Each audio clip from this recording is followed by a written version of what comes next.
जय हिंद साथियों। तो साथियों, आपके एसएससी जीडी के एग्जाम में जनरल साइंस यानी कि सामान्य विज्ञान के रसायन विज्ञान पोर्शन से जो क्वेश्चन पूछे जाते हैं, आज हम उन क्वेश्चंस को करेंगे। तो साथियों, आज की क्लास में हम देखेंगे रसायन विज्ञान से संबंधित टॉप 50 बहुत ही महत्वपूर्ण प्रश्न। साथियों, आपके एसएससी जीडी एग्जाम में इन प्रश्नों से बाहर कोई भी प्रश्न नहीं जाएगा। तो सभी साथी अंत तक हमारे साथ बने रहें, और जिन साथियों ने अभी तक हमारे चैनल को सब्सक्राइब नहीं किया है तो देर किस बात की, अभी हमारे चैनल को सब्सक्राइब करें। तो साथियों, शुरू करते हैं आज की क्लास और देखते हैं अपना रसायन विज्ञान से संबंधित पहला प्रश्न। तो हमारा पहला प्रश्न है, गैमेक्सेन, डीडीटी और ब्लीचिंग पाउडर किसके यौगिक है? क्लोरीन के, नाइट्रोजन के, सल्फर के या फिर फास्फोरस के? तो गैमेक्सेन और डीडीटी और ब्लीचिंग पाउडर ये तीनों किससे बनते हैं? तो ये बनते हैं साथियों क्लोरीन से। ऑप्शन नंबर ए इस प्रश्न के लिए बिल्कुल सही आंसर होगा। अगला प्रश्न देखेंगे, ये रहा आपकी स्क्रीन पर। उन तत्वों को क्या कहा जाता है जिनमें समान संख्या में प्रोटॉन और भिन्न संख्या में, यहां पर साथियों इलेक्ट्रॉन होगा, भिन्न संख्या में इलेक्ट्रॉन होते हैं? समस्थानिक, समावयवी, संभार परमाणु या फिर अपररूप? तो साथियों, अगर प्रोटॉन की संख्या समान है और आपके इलेक्ट्रॉन भिन्न भिन्न है तो उनको कहेंगे हम समस्थानिक। ऑप्शन नंबर ए बिल्कुल सही आंसर होगा। अगला प्रश्न देखेंगे, किसी तत्व के परमाणु का परमाणु क्रमांक 17 है और द्रव्यमान संख्या 36 है, उसके न्यूक्लियस में न्यूट्रॉनों की संख्या कितनी होगी? तो न्यूट्रॉनों की संख्या का फॉर्मूला होता है n इक्वल टू द्रव्यमान संख्या माइनस परमाणु क्रमांक। अगर द्रव्यमान संख्या में से हम परमाणु क्रमांक घटा दें तो हमारे न्यूट्रॉनों की संख्या निकलकर आ जाएगी। तो यहां से अगर हम इसको करते हैं तो साथियों यहां पर हमारा आता है 19। तो ऑप्शन नंबर बी हमारे इस प्रश्न के लिए बिल्कुल सही आंसर हो जाएगा। बहुत ही इंपॉर्टेंट प्रश्न होने वाले हैं, तो सभी साथी अंत तक हमारे साथ बने रहेंगे। निम्नलिखित में कौन सा एक न्यूक्लियन नहीं है? प्रोटॉन, न्यूट्रॉन, इलेक्ट्रॉन और पॉजिट्रॉन? तो हमारा परमाणु तीन चीजों से मिलकर बना हुआ होता है, इलेक्ट्रॉन, प्रोटॉन और न्यूट्रॉन से। तो जो हमारा तत्व बच जाता है जो न्यूक्लियन नहीं है वो है हमारा पॉजिट्रॉन। ऑप्शन नंबर डी इस प्रश्न के लिए सही आंसर होगा। अगला प्रश्न देखेंगे, प्रश्न नंबर 5 ये रहा आपकी स्क्रीन पर। तरल अवस्था में पाए जाने वाली अधातु कौन सी है? साथियों इन क्वेश्चनों को जरा ध्यान से पढ़ना, यहीं पर गलती करते हैं। ये अधातु लिखा हुआ तो हमें तरल अवस्था, जो द्रव अवस्था में अधातु पाई जाती है उसका नाम बताना है। ब्रोमीन, नाइट्रोजन, फ्लोरीन या फिर क्लोरीन? साथियों क्वेश्चन नंबर 5 का सही आंसर होगा ब्रोमीन। ब्रोमीन एक अधातु है जो आपकी द्रव अवस्था में पाई जाती है। तो ऑप्शन नंबर इसके लिए सही आंसर हो जाएगा। अगर साथियों आपको यहां हम धातु की बात करें कि ऐसी कौन सी धातु है जो द्रव अवस्था में पाई जाती है, तो वो होगी साथियों आपकी पारा, जिसका फॉर्मूला होता है Hg। तो ये सभी आपको ध्यान रखना है। अगला प्रश्न देखेंगे, ये रहा आपकी स्क्रीन पर। निम्नलिखित में से कौन सी धातु अन्य धातुओं के साथ अमलगम बनाती है? तो अमलगम, जहां अमलगम शब्द जुड़ गया वहां पर आपका जुड़ गया Hg से। Hg क्या होता है साथियों? अभी हमने आपको बताया था कि Hg होता है पारा। तो इसके लिए इसका सही आंसर क्या होगा? ऑप्शन नंबर डी पारा इसके लिए बिल्कुल सही आंसर हो जाएगा। तो अगर अमलगम कहीं पर शब्द जुड़ता है तो उस धातु में हमने पारा मिला दिया, इसका मतलब ये होता है। अगला प्रश्न, प्रश्न नंबर 7 ये रहा आपकी स्क्रीन पर। यदि किसी व्यक्ति को बंदूक की गोली लगने पर उसके शरीर से सभी गोलियां नहीं निकाली जाती तो निम्नलिखित में से किसके कारण उसके शरीर में जहर फैल जाएगा?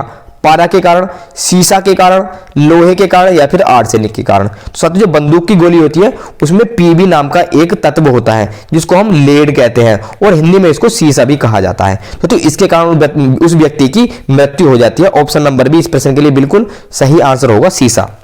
अगला प्रश्न देखेंगे, प्रश्न नंबर 8 ये रहा आपकी स्क्रीन पर। जंग से बचाने के लिए लोहे से बने पाइपों पर जस्ते की परत चढ़ाने को क्या कहते हैं? अब साथियों आपने देखा होगा लोहे की लोहा जो होता है उस पर हम जस्ते की परत चढ़ा देते हैं जिससे हमारा लोहा जंग लगने से बच जाता है। तो उस क्रिया को क्या कहते हैं? जस्ते की परत चढ़ाना, मिश्र धातु बनाना, वल्कनीकरण या फिर यशदीकरण? तो साथियों जस्ते की परत चढ़ाने को कहते हैं हम यशदीकरण। ऑप्शन नंबर डी इस प्रश्न के लिए बिल्कुल सही आंसर होगा। अगला प्रश्न देखेंगे, प्रश्न नंबर 9 ये रहा आपकी स्क्रीन पर। आयरन को जंग लगने से रोकने के लिए कौन सी प्रक्रिया लाभकारी नहीं है? तो हमें वो प्रक्रिया बतानी है जो लाभकारी नहीं है आयरन को जंग से बचाने के लिए। अनिलन, ग्रीस लगाना, जस्ता चढ़ाना, पेंट करना? साथियों पेंट करने से भी जंग लगने से बच जाता है। जस्ते के बारे में अभी हमने आपको बता दिया है कि जस्ते में जस्ता चढ़ाने, जस्ते की अगर हम परत चढ़ा दें लोहे के ऊपर तो जंग नहीं लगेगा। ग्रीस भी लगाते हैं साथियों, ग्रीस लगाने से भी जंग नहीं आता है। तो हमारा एक ऑप्शन बचता है अनिलन, यह है जंग लगने से नहीं रोकेगा। तो ऑप्शन नंबर ए इस प्रश्न के लिए बिल्कुल सही आंसर हो जाएगा। अगला प्रश्न देखेंगे, प्रश्न नंबर 10 हमारी स्क्रीन पर। वह तत्व जो प्रकृति में नहीं होता लेकिन कृत्रिम रूप से उत्पन्न किया जा सकता है, तो वह तत्व क्या है? थोरियम, रेडियम, प्लूटोनियम या फिर यूरेनियम? साथियों क्वेश्चन नंबर 10 का सही आंसर क्या होगा? इसका सही आंसर होगा option number B radium. Radium साथियों कृत्रिम रूप से बनाया जाता है, यह प्रकृति में नहीं मिलता है। अगला प्रश्न देखेंगे, प्रश्न नंबर 11। निम्नलिखित में से वह धातु कौन सी है जिसका प्रयोग विद्युत चुंबक के रूप में नहीं किया जाता है? लोहा, तांबा, निकेल और कोबाल्ट। तो लोहों को हम एक मैग्नेट के रूप में यूज कर सकते हैं, निकेल और कोबाल्ट को भी यूज कर सकते हैं। आपका तांबा बचता है, ऑप्शन नंबर बी इस प्रश्न के लिए यही सही आंसर होगा। अगला प्रश्न देखेंगे, प्रश्न नंबर 12 आज की क्लास का हमारा। कांच के निर्माण के लिए प्रयुक्त कच्ची सामग्रियां हैं बालू, सोडा, चूना पत्थर। बालू, चारकोल, सोडा, चूना पत्थर, चारकोल, सल्फर, बालू, सल्फर या फिर सोडा। तो कांच का निर्माण किया जाता है बालू, सोडा और चूना पत्थर से। तो ऑप्शन नंबर ए इस प्रश्न के लिए सही आंसर हो जाएगा। अगला प्रश्न देखेंगे, प्रश्न नंबर 13 है।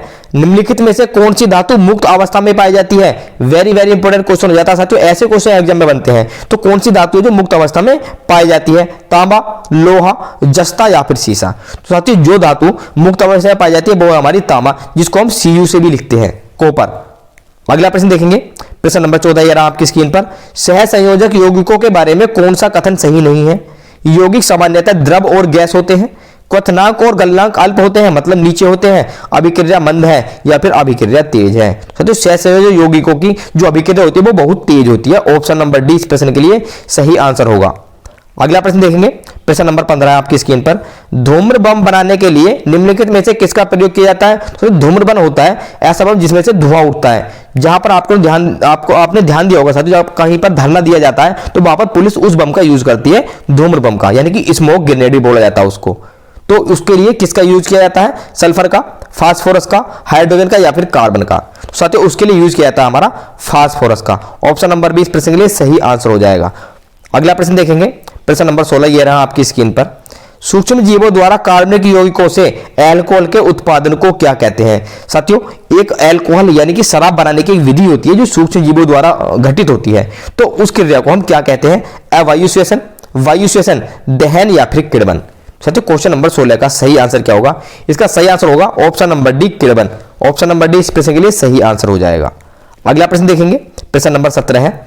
शरीर के साथ संपर्क में स्पिरिट ठंडी अनुभूति देती है क्योंकि वह एक द्रव है, पारदर्शी है, अत्यंत वाष्पशील है या फिर एक सुचालक है। साथियों आपने स्पिरिट देखा होगा, अगर स्पिरिट आपके हाथ से कहीं पर टच हो जाता है तो वह आपको ठंडक का एहसास कराता है, ठंडा ठंडा लगता है। तो यह किस वजह से होता है? यह होता है साथियों क्योंकि वह अत्यंत वाष्पशील है। अगर आप उसका स्पिरिट का ढक्कन खुला हुआ छोड़ देंगे तो पूरी की पूरी स्पिरिट उड़ जाएगी। तो ऑप्शन नंबर सी इस प्रश्न के लिए सही आंसर हो जाएगा। अगला प्रश्न देखेंगे, प्रश्न नंबर 18 है। अपशिष्ट जल उपचार में रिएक्टर शब्द का अर्थ है आधान, निथार टैंक, परिमार्जक या फिर बातन टैंक। सोचो अपशिष्ट जल में रिएक्टर शब्द का अर्थ होता है आधान। ऑप्शन नंबर ए इस प्रश्न के लिए सही आंसर होगा। अगला प्रश्न देखेंगे, प्रश्न नंबर 19 ये रहा आपकी स्क्रीन पर। पानी में हवा का बुलबुला व्यवहार करता है उत्तल लेंस की भांति, अवतल लेंस की भांति, उत्तल दर्पण की भांति या फिर अवतल दर्पण की भांति। सोचिए पानी में जो हवा का बुलबुला होता है वह अवतल लेंस की तरह बिहेव करता है। ऑप्शन नंबर 20 के लिए सही आंसर होगा। अगला प्रश्न देखेंगे, प्रश्न नंबर 20 हमारी आज की क्लास का। अशुद्ध कपूर को शुद्ध कैसे किया जाता है? ऊर्ध्वपातन द्वारा, प्रभाजी क्रिस्टलन द्वारा, प्रभाजी आसवन द्वारा या फिर भापीय आसवन द्वारा। साथियों अशुद्ध कपूर को ऊर्ध्वपातन के द्वारा सही किया जाता है। ऑप्शन नंबर ए इस प्रश्न के लिए सही आंसर होगा। अगला प्रश्न, प्रश्न नंबर 21 ये रहा आपकी स्क्रीन पर। फलों को पकाने में कौन सा रसायन प्रयोग किया जाता है? वेरी वेरी इंपोर्टेंट क्वेश्चन है साथियों। सामान्य विज्ञान वाली परीक्षाओं में, जितनी भी परीक्षाओं में सामान्य विज्ञान से संबंधित प्रश्न आते हैं उनमें यह क्वेश्चन जरूर बनता है। तो इस क्वेश्चन को जरा ध्यान से देखना है। एथिलीन, एसिटिलीन, कार्बन या फिर ऑक्सीजन। तो कच्चे फलों को पकाने के लिए एथिलीन का उपयोग किया जाता है जिसका फॉर्मूला होता है C2H4। तो ऑप्शन नंबर ए इस प्रश्न के लिए बिल्कुल सही आंसर हो जाएगा। अगला प्रश्न देखेंगे, प्रश्न नंबर 22 है हमारा। किसी अयस्क को वायु की अनुपस्थिति में उसके गलनांक बिंदु से कम ताप तक गर्म करने को क्या कहते हैं? अभी कोई भी अयस्क का कोई मेटल है उसको हम गर्म कर रहे हैं, वो गले ना उससे नीचे वाले बिंदु पर, जहां वो गल जाता है उसके नीचे वाले बिंदु पर, उस तक हम उसको गर्म करने को क्या कहेंगे? अधिशोधन, निस्तापन, भर्जन या फिर प्रगलन। तो क्वेश्चन नंबर 22 का सही आंसर होगा साथियों ऑप्शन नंबर बी, उसको हम कहेंगे निस्तापन। ऑप्शन नंबर बी इसके लिए सही आंसर हो जाएगा। अगला प्रश्न देखेंगे, प्रश्न नंबर 23 है। जल के बीओडी मान बताते हैं। अब साथियों बीओडी मान किसका मान बताते हैं? देखो बीओडी की पहले फुल फॉर्म पता कर लेते हैं। तो बीओडी की फुल फॉर्म होती है biochemical oxygen demand. Biochemical oxygen demand BOD की फुल फॉर्म होती है। तो यह किसका मान बताते हैं? कार्बनिक कचरे की मात्रा, जैव रासायनिक ऑक्सीकरण के लिए प्रयुक्त ऑक्सीजन की मात्रा, जैव रासायनिक अपचयन के लिए प्रयुक्त ऑक्सीजन की मात्रा या फिर जैव रासायनिक ऑक्सीकरण के लिए प्रयुक्त ओजोन की मात्रा। तो क्वेश्चन नंबर 23 का जो सही आंसर होगा वो होगा ऑप्शन नंबर बी, जैव रासायनिक ऑक्सीकरण के लिए ऑक्सीजन की मात्रा है बताते हैं। तो बीओडी से हम पता लगाते हैं कि कौन सा जल कितना प्रदूषित है। जल में ऑक्सीजन की मात्रा को बताता है और जिससे हम पता लगा लेते हैं कि यह जल प्रदूषित है या नहीं है। अगला प्रश्न देखेंगे, प्रश्न नंबर 24 ये रहा आपकी स्क्रीन पर। भाप अंगार गैस किसका मिश्रण होती है? कार्बन डाइऑक्साइड और हाइड्रोजन का, कार्बन मोनोऑक्साइड और नाइट्रोजन का, कार्बन मोनोऑक्साइड और हाइड्रोजन का, या फिर कार्बन डाइऑक्साइड और नाइट्रोजन का। तो साथियों भाप अंगार गैस जो मिश्रण होती है ये CO+H2 यानी कि कार्बन मोनोऑक्साइड और हाइड्रोजन का मिश्रण होती है। ऑप्शन नंबर सी इस प्रश्न के लिए सही आंसर होगा। अगला प्रश्न देखेंगे, प्रश्न नंबर 25 ये रहा आपकी स्क्रीन पर। गैस में ध्वनि तरंग संचरण में निम्नलिखित में से क्या होता है? रुद्धोष्म यानी कि एडियोबेटिक संपीड़न और विरलन, समतापी संपीड़न और विरलन, समायतन संपीड़न और विरलन, या फिर समदाबी संपीड़न और विरलन। तो क्वेश्चन नंबर 25 का सही आंसर होगा साथियों ऑप्शन नंबर ए, रुद्धोष्म एडियोबैटिक संपीड़न और विरलन होता है। ऑप्शन नंबर ए इसके लिए सही आंसर हो जाएगा। अगला प्रश्न देखेंगे, प्रश्न नंबर 26 ये रहा आपकी स्क्रीन पर। आग बुझाने के लिए प्रयुक्त गैस कौन सी है? अब आपने बड़े बड़े सिलेंडर देखे होंगे साथियों, आग बुझाने के लिए रखे रहते हैं, ये पेट्रोल पंप पर भी देखे होंगे। तो इनमें कौन सी गैस होती है? Neon, nitrogen, carbon dioxide gas, या फिर कार्बन मोनोऑक्साइड गैस। साथियों इन सिलेंडरों में जो गैस होती है बहुत ही आपकी CO2 यानी कि carbon dioxide gas. Option number C इसके लिए सही आंसर होगा। अगला प्रश्न देखेंगे, प्रश्न नंबर 27 है। किसकी उपस्थिति के कारण चूने का पानी वायु में रखने पर दूधिया हो जाता है? कार्बन डाइऑक्साइड, नाइट्रोजन, ऑक्सीजन, या फिर सल्फर डाइऑक्साइड। साथियों चूने का पानी जो होता है अगर आप उसको वायु में थोड़ी टाइम के लिए रख देंगे तो वो साथियों दूधिया कलर का हो जाएगा, दूध जैसे रंग का हो जाएगा। तो यह किस वजह से होता है? क्योंकि साथियों चूने के पानी में होता है कैल्शियम कि CaO कैल्शियम ऑक्साइड होता है, और यह वायुमंडल में उपस्थित CO2 गैस से रिएक्शन करके CaCO3 बना लेता है कैल्शियम कार्बोनेट, जिसकी वजह से यह दूधिया रंग का हो जाता है। तो carbon dioxide gas option number A इस प्रश्न के लिए सही आंसर हो जाएगा। अगला प्रश्न देखेंगे, प्रश्न नंबर 28 हमारी स्क्रीन पर है। पेट्रोल से लगी आग को बुझाने में जल प्रभावी नहीं होता है क्योंकि ज्वाला इतनी गर्म होती है कि जल से उसे ठंडा नहीं कर पाता, जल और पेट्रोल में रासायनिक अभिक्रिया हो जाती है, जल और पेट्रोल एक दूसरे में मिश्रणीय है, या जल और पेट्रोल एक दूसरे में अमिश्रणीय है, और पेट्रोल ऊपरी परत बनाता है अतः जलता रहता है। तो साथियों क्वेश्चन नंबर 28 का सही आंसर होगा ऑप्शन नंबर डी कि जल और पेट्रोल दोनों आपस में नहीं मिलते हैं। अब आपने पानी डाला है पेट्रोल की आग को बुझाने के लिए, तो पानी तो भारी होता है पेट्रोल से, तो पानी नीचे रह जाएगा और पेट्रोल ऊपर उसकी परत पर ही जलता रहेगा। तो ऑप्शन नंबर डी इस प्रश्न के लिए सही आंसर होगा। अगला प्रश्न देखेंगे, प्रश्न नंबर 29 है। सही कथन का चयन कीजिए। मिश्रण समांगी होते हैं। एक मिश्रण में घटक नियत अनुपात में उपस्थित होते हैं। किसी मिश्रण के घटकों को पृथक नहीं किया जा सकता है, या फिर एक मिश्रण के गुणधर्म उसके घटकों के समान होते हैं। तो क्वेश्चन नंबर 29 का सही आंसर जो होगा वो होगा हमारा ऑप्शन नंबर डी कि कोई मिश्रण है उसके गुणधर्म उसके घटकों के समान होंगे। ऑप्शन नंबर डी इसके लिए सही आंसर हो जाएगा। जैसे साथियों अगर हम देखें, हमने एक नमक का घोल बनाया है, तो नमक का स्वाद जैसा होता है उस पूरे के पूरे मिश्रण का स्वाद भी उसी की तरह होगा, उसके घटक पर ही निर्भर करेगा। अगला प्रश्न, प्रश्न नंबर 30 ये रहा आपकी स्क्रीन पर। सूर्य की ऊर्जा का मुख्य कारण क्या है? अब सूर्य में आपको पता है कि अपार ऊर्जा है, तो सूर्य की ऊर्जा का प्रमुख कारण क्या है? नाभिकीय विखंडन, विघटन, नाभिकता, उष्मा, या फिर नाभिकीय संलयन। तो साथियों जो उस सूर्य की ऊर्जा का जो मुख्य कारण है यह है नाभिकीय संलयन। ऑप्शन नंबर डी इस प्रश्न के लिए बिल्कुल सही आंसर हो जाएगा। अगला प्रश्न देखेंगे, प्रश्न नंबर 31 है। निम्न में से विषम चक्रीय यौगिक का उदाहरण कौन सा है? एंथ्रेसीन, नेफ्थलीन, फ्यूरान, या फिर बेंजीन। तो जो विषम चक्रीय यौगिक है वो है हमारा फ्यूरान। ऑप्शन नंबर सी इस प्रश्न के लिए बिल्कुल सही आंसर होगा। अगला प्रश्न देखेंगे, प्रश्न नंबर 32 ये रहा आपकी स्क्रीन पर। रासायनिक रूप से मिल्क ऑफ मैग्नीशिया क्या होता है? वेरी वेरी इंपोर्टेंट क्वेश्चन हो जाता है साथियों। मिल्क ऑफ मैग्नीशिया किसे कहा जाता है? मैग्नीशियम कार्बोनेट को, सोडियम बाइकार्बोनेट को, कैल्शियम हाइड्रोक्साइड को, या फिर मैग्नीशियम हाइड्रोक्साइड को। तो साथियों मिल्क ऑफ मैग्नीशिया कहते हैं हम मैग्नीशियम हाइड्रोक्साइड को, यानी कि MgOH का होल ट्वाइस, ये हमारा मैग्नीशियम हाइड्रोक्साइड का फॉर्मूला होता है। तो ऑप्शन नंबर डी इसके लिए बिल्कुल सही आंसर होगा।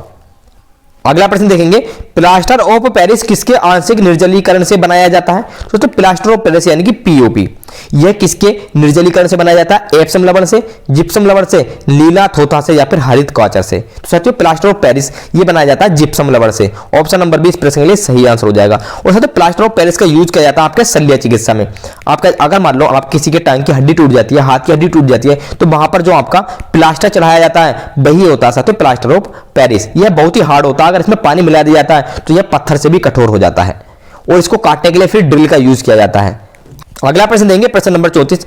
एप्सम लवण का प्रयोग कहां होता है? रेचक में, जल को मृदु बनाने में, कागज उद्योग में, या फिर टूथपेस्ट बनाने में। तो एप्सम लवण का उपयोग होता है रेचक में। ऑप्शन नंबर ए इस प्रश्न के लिए बिल्कुल सही आंसर होगा। अगला प्रश्न देखेंगे, सिरके यानी कि विनेगर का मुख्य अंग होता है formic acid, salicylic acid, acetic acid, या फिर ऑक्जेलिक एसिड। तो साथियों सिरके में कौन सा एसिड प्रेजेंट होता है?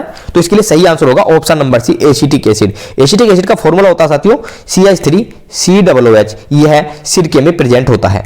अगला प्रश्न देखेंगे प्रश्न नंबर 36, ये रहा आपकी स्क्रीन पर।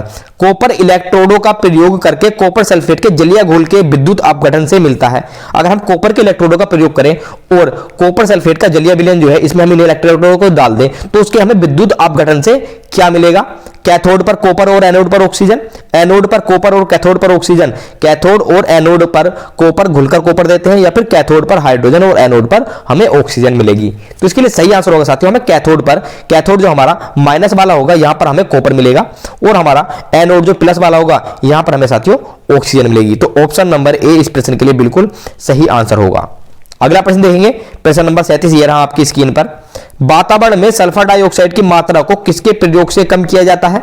अधिक कार्यदक्ष कार इंजन, उद्योग में उत्प्रेरक परिवर्तक, फैक्ट्री की चिमनियों में से इसे आकर्षित करने वाली स्थैतिक विद्युत, या फिर कम सल्फर वाले ईंधन। सोचो अगर हमें वायुमंडल में सल्फर डाइऑक्साइड SO2 की मात्रा कम करनी है तो हमें ऐसे ईंधनों का उपयोग करना होगा जो कम सल्फर का उत्सर्जन करते हो, यानी कि ऑप्शन नंबर डी इस प्रश्न के लिए सही आंसर होगा, कम सल्फर वाले ईंधन का यूज करें।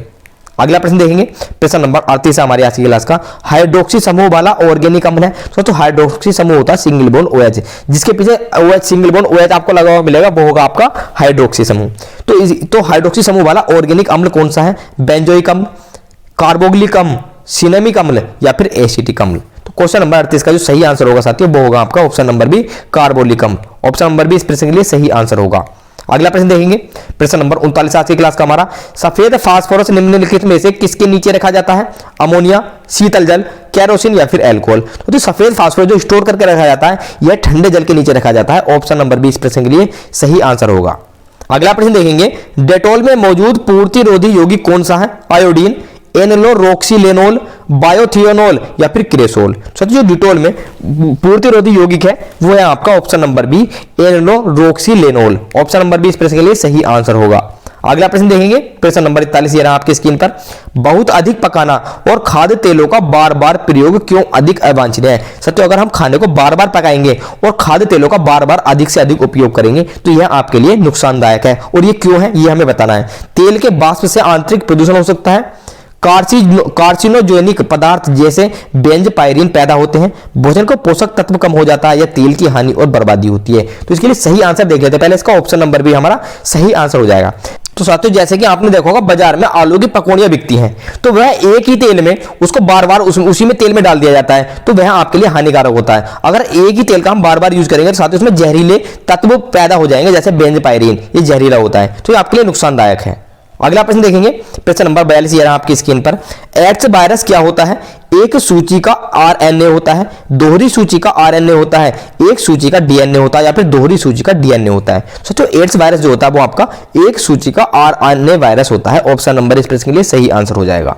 अगला प्रश्न देखेंगे प्रश्न नंबर 43, ये रहा आपकी स्क्रीन पर। सेक्स हार्मोन का पता किसने लगाया था? वेरी वेरी इंपोर्टेंट क्वेश्चन हो जाता है साथियों। सेक्स हार्मोन का पता किसने लगाया था? ड्रेसर ने, यूजीन स्टेनिक ने, एडवर्ड कोलविन ने, या फिर सैमुअल कोहेन ने। तो सेक्स हार्मोन का पता लगाया था साथियों option number C, Edward Colvin ने। ऑप्शन नंबर सी इसके लिए बिल्कुल सही आंसर होगा। अगला प्रश्न देखेंगे रात को पेड़ के नीचे सोने की सलाह नहीं दी जाती है क्योंकि कम ऑक्सीजन का मोचन होता है, अधिक ऑक्सीजन का मोचन होता है, कार्बन डाइऑक्साइड का मोचन होता है, या फिर कार्बन मोनोऑक्साइड का मोचन होता है। तो साथियों जनरली यह कहा जाता है कि रात को पेड़ के नीचे नहीं सोना चाहिए। उसके पीछे एक वजह होती है साथियों, दिन में जो पेड़ पौधे होते हैं यह ऑक्सीजन गैस छोड़ते हैं और कार्बन डाइऑक्साइड गैस ग्रहण करते हैं, लेकिन रात में क्या होता है? तो रात में यह रिवर्स हो जाता है, पेड़ पौधे भी ऑक्सीजन गैस ग्रहण करते हैं और कार्बन डाइऑक्साइड गैस वायुमंडल में छोड़ते हैं। अब हम रात को पेड़ के नीचे सोएंगे तो कार्बन डाइऑक्साइड गैस पेड़ छोड़ रहा है और हम भी कार्बन डाइऑक्साइड गैस छोड़ रहे हैं, तो इसलिए कार्बन डाइऑक्साइड गैस की अधिकता हो जाती है। इस वजह से दम घुटने की संभावना वहां पर हमारी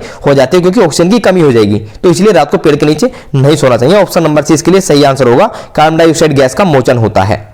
अगला प्रश्न देखेंगे प्रश्न नंबर 45 आज की क्लास का हमारा।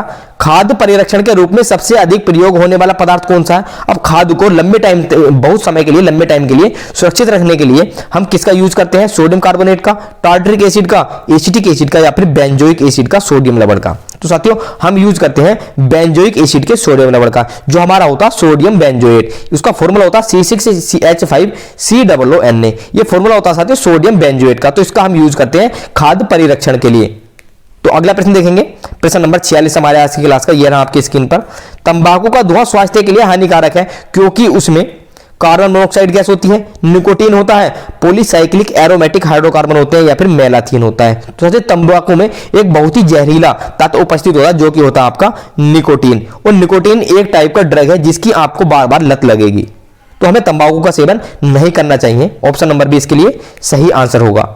अगला प्रश्न देखेंगे, प्रश्न नंबर 47 ये रहा आपकी स्क्रीन पर। शरीर की कैलोरी आवश्यकता गर्मी को अपेक्षा सर्दियों में बढ़ जाती है क्योंकि अधिक कैलोरी आवश्यक है। अब साथियों, शरीर के लिए यह कहा गया है कि शरीर के लिए जो गर्मियों में जितनी कैलोरी की आवश्यकता होती है उससे ज्यादा जरूरत होती है ठंड के मौसम में। और वो क्यों होती है? शरीर में अधिक वसा बनाने के लिए, गिरते बालों की क्षतिपूर्ति के लिए, शरीर का ताप बनाए रखने के लिए, अधिक प्रोटीन को भंग करने के लिए। तो इसका सही आंसर होगा साथियों ऑप्शन नंबर से, शरीर का ताप बनाए रखने के लिए। हमारी आधी कैलोरी तो हमारे शरीर को गर्म करने में ही खर्च हो जाती है, तो इसलिए हमें जाड़ों में ज्यादा कैलोरी वाले भोजन की आवश्यकता होती है, ज्यादा कैलोरी की आवश्यकता होती है। तो ऑप्शन नंबर सी इसके लिए सही आंसर होगा। अगला प्रश्न देखेंगे, प्रश्न नंबर 48 ये रहा आपकी स्क्रीन पर। प्रशीतक फ्रेओन है कैल्शियम टेट्राफ्लोराइड, डाइक्लोरोमीथेन, फ्लोरास्पार या फिर फ्लैशपार या हाइड्रोफ्लोओलिसिलिक एसिड। तो क्वेश्चन नंबर 48 का जो सही आंसर होगा साथियों, फ्रेओन एक तरीके के डाइक्लोरोमीथेन है। ऑप्शन नंबर 20 प्रश्न के लिए सही आंसर होगा। अगला प्रश्न देखेंगे, प्रश्न नंबर 49 ये रहा आपकी स्क्रीन पर। भोपाल गैस त्रासदी किस गैस के कारण घटी थी? वेरी वेरी इंपोर्टेंट क्वेश्चन हो जाता है साथियों। जो भोपाल में गैस त्रासदी हुई थी, जहरीली गैस वहां पर फैल गई थी जिससे बहुत ज्यादा जनधन की हानि हुई थी। तो वहां पर कौन सी गैस का रिसाव हुआ था? फास्जीन का, कार्बन मोनोऑक्साइड का, मिथाइल आइसोसाइनेट का या फिर क्लोरीन का। तो क्वेश्चन नंबर 49 का जो सही आंसर होगा वो होगा methyl isocyanate. Option number C इस प्रश्न के लिए सही आंसर होगा। और मिथाइल आइसोसाइनेट का फॉर्मूला होता है साथियों CH3NC। यह जहरीली गैस रिसाव हुई थी भोपाल गैस त्रासदी में। अगला प्रश्न देखिए, प्रश्न नंबर 50 और हमारी आज की क्लास का लास्ट प्रश्न है। निम्नलिखित में से कौन सा पीड़कनाशी ओजोन का ह्रास करता है? DDT, बेंजीन, मेथिल ब्रोमाइड या फिर एथिलीन ओजोनाइड। तो साथियों जो ओजोन का ह्रास करता है वो है हमारा methyl bromide. Option number C इस प्रश्न के लिए बिल्कुल सही आंसर होगा। तो ये थे साथियों हमारे रसायन विज्ञान से संबंधित 50 बहुत ही महत्वपूर्ण प्रश्न। तो सभी साथी इन प्रश्नों को याद कर लें, इन प्रश्नों से आपका रसायन विज्ञान से बाहर कोई भी क्वेश्चन नहीं जाएगा। अगली क्लास में हम देखेंगे भौतिक विज्ञान से संबंधित प्रश्न, उसके बाद हम बायोलॉजी के भी प्रश्न करेंगे, जीव विज्ञान के। तो हमारे साथ बन रहे, हमारे चैनल को सब्सक्राइब कर ले। तो साथियों हम आपसे मिलते हैं अगली क्लास में। जय हिंद।